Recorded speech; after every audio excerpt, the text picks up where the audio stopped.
Is there an end to fashion? Hi, I'm Judith Brachem. I'm an art historian and fashion theorist. And this is Moden.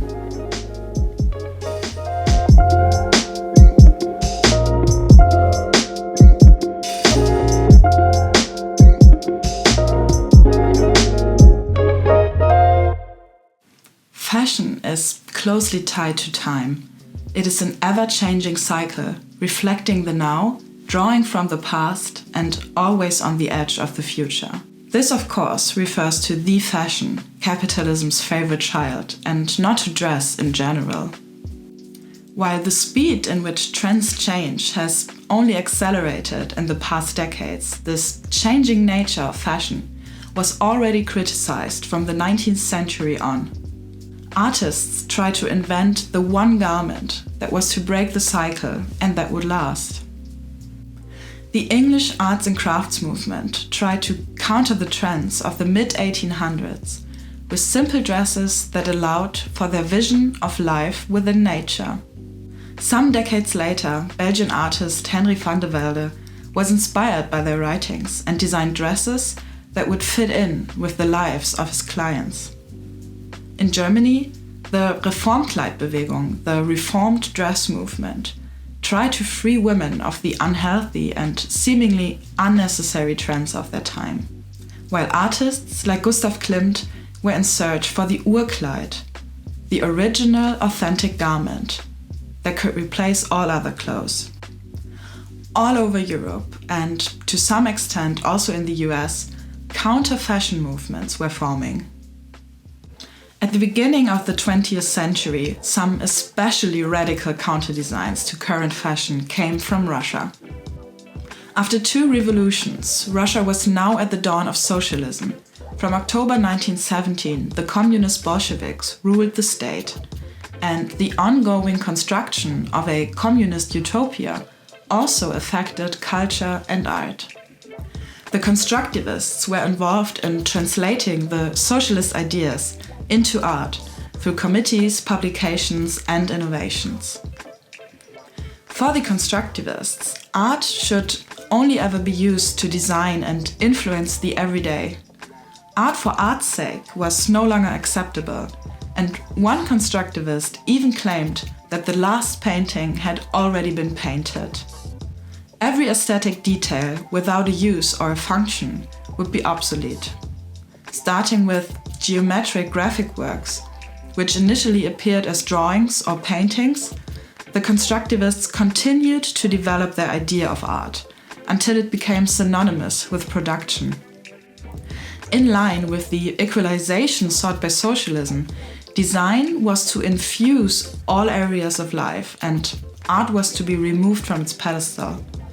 All the effort in creating should now be put into art for the masses, in the form of everyday objects for the new Soviet citizen. One of these newly designed everyday objects for the masses was clothing. Since socialism aimed to overcome class differences, this also had to happen in fashion, which was an indicator of these differences. Moreover, fashion with its changing trends was seen as a symbol of the capitalist West. One of the artists whose task it was to redesign Russia's clothing was Varvara Stepanova. Stepanova initially worked mainly with collages, graphic letter combinations, and geometric figures. The latter were intended to show a generalized type of person, the new citizen of Soviet Russia. And they already hint visually at her later textile and clothing designs. In 1923, Stepanova wrote an essay for the Constructivist magazine Lev, entitled "The Present-Day Clothes Production Garments." In the article, the artist announces the replacement of fashion, which for her was the psychological reflection of everyday life. Constructivist clothes should take the place of fashion. And she did not write this in theoretical form, but as certain proclamations, as if convinced that this will and must happen. Another Constructivist who worked on the design of garments was Vladimir Tatlin. He is best known for his abstract three-dimensional reliefs and his never-built monument, the Tatlin Tower. After years of working as a visual artist, in the 1920s, Tatlin was now more interested in the functional properties and the material of objects than their visual qualities, and he began to design pans, ovens, and garments for everyday use. His clothing designs therefore focused on warmth, hygiene, and tactility instead of certain aesthetics. Both these artists, Stepanova and Tatlin, wanted to end fashion. Their creations weren't about new ideas and trends that would become obsolete after some time, but about establishing a whole new system of dress. Since fashion and the changing of times go hand in hand, an emerging socialism should be equipped with a dress system that was intended to last just as long. At around the same time as the Constructivists were creating their concepts, German philosopher Walter Benjamin was reflecting on fashion and temporality. Fashion is the eternal recurrence of the new. Fashion is always in the present and is therefore constantly changing. But because it goes on and on, it is constant at the same time.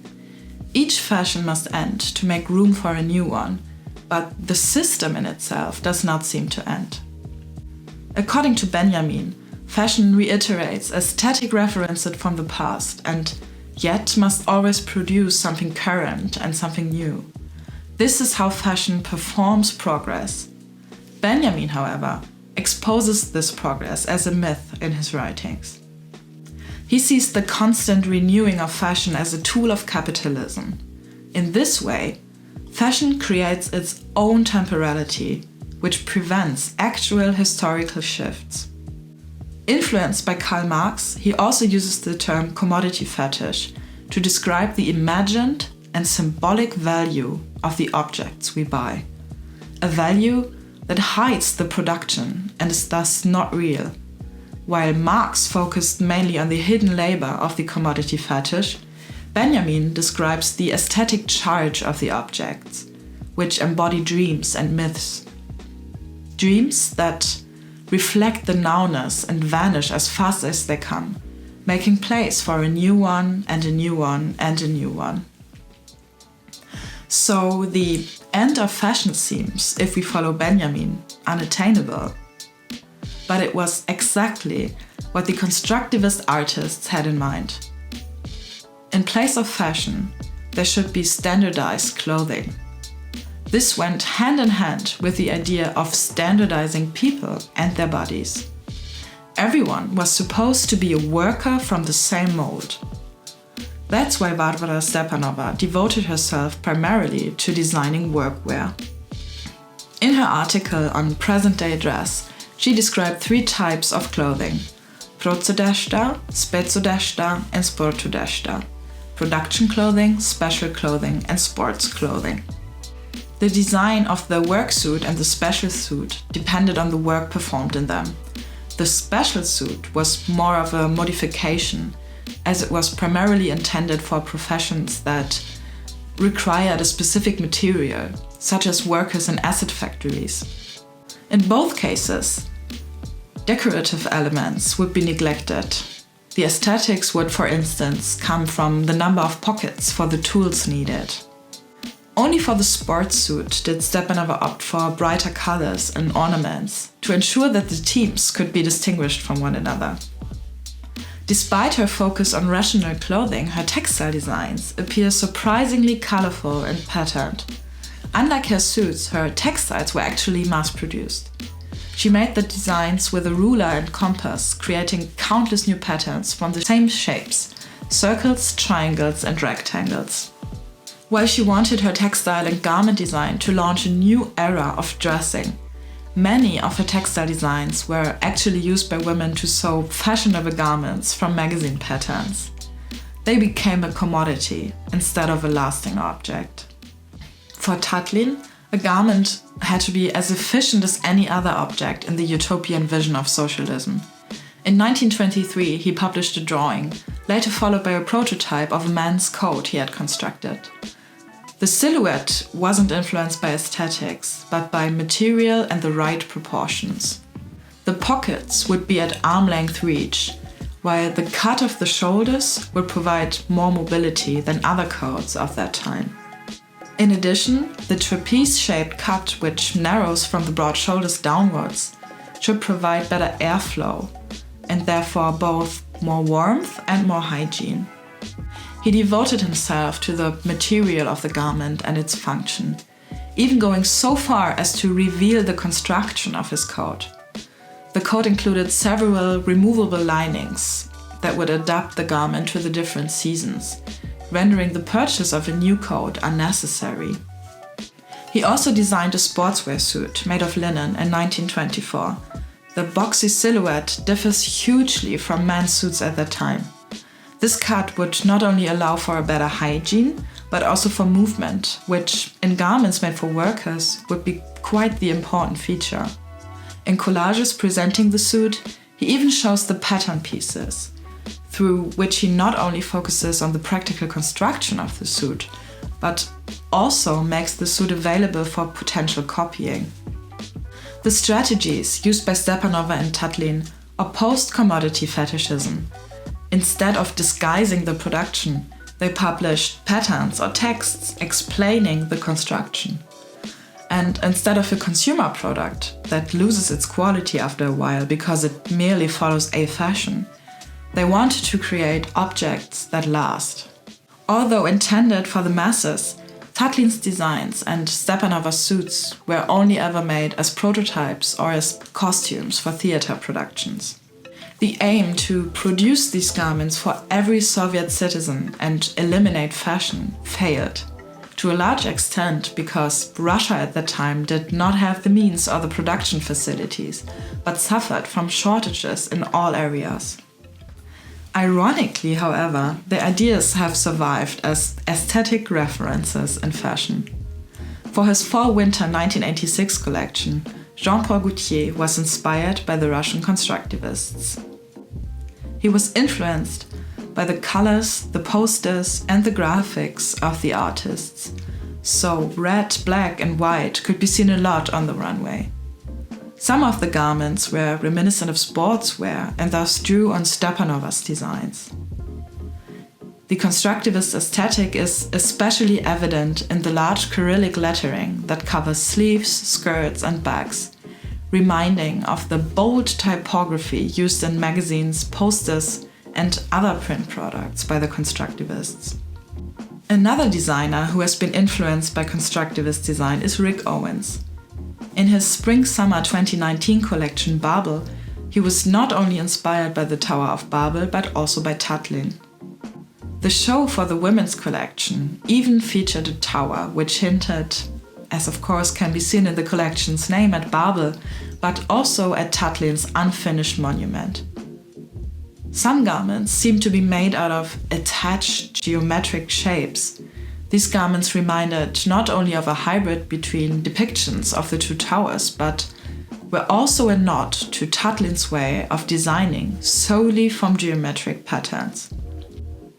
And just like Tatlin's adaptive clothes, the collection included nylon ponchos that could be formed into shapes reminiscent of constructivism using aluminium rods, creating an almost sculptural effect. They were sold as flat parkas that the wearer could put together themselves. And for many seasons now, Rick Owens has been showing a new variation of his own Tatlin coat. These vary in length and material, are sometimes part of the men's collection, sometimes part of the women's collection, and have even been presented on the catwalk by Owens himself. But they all take up the idea of the original coat, narrowing towards the bottom and comparable to some of the principles of constructivism in their cut details. Even though the constructivists were unable to end fashion, their ideas live on.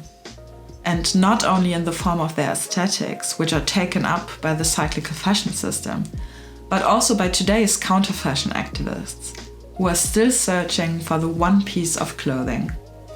The Russian Dress Society, for example, produces the jumpsuit, while Fawn Krieger creates her project Outfit. Both are unisex workwear garments, inspired by Marxist theory and are countering the commodity fetish. And even if the recourse to rational dress and counter-fashion by designers like Rick Owens and Jean-Paul Gaultier seems to be what Benjamin criticized about fashion, namely the attempt to make something old appear in a new light again, to draw from history to create a commodity, Benjamin himself follows up his criticism of fashion with a hopeful question. Fashion is the eternal recurrence of the new. Yet, can motives of redemption be found specifically in fashion?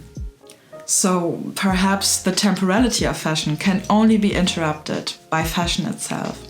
But an end is by no means in sight. Thank you for watching. You can find all references down below, and I hope to see you in the next episode of Moden.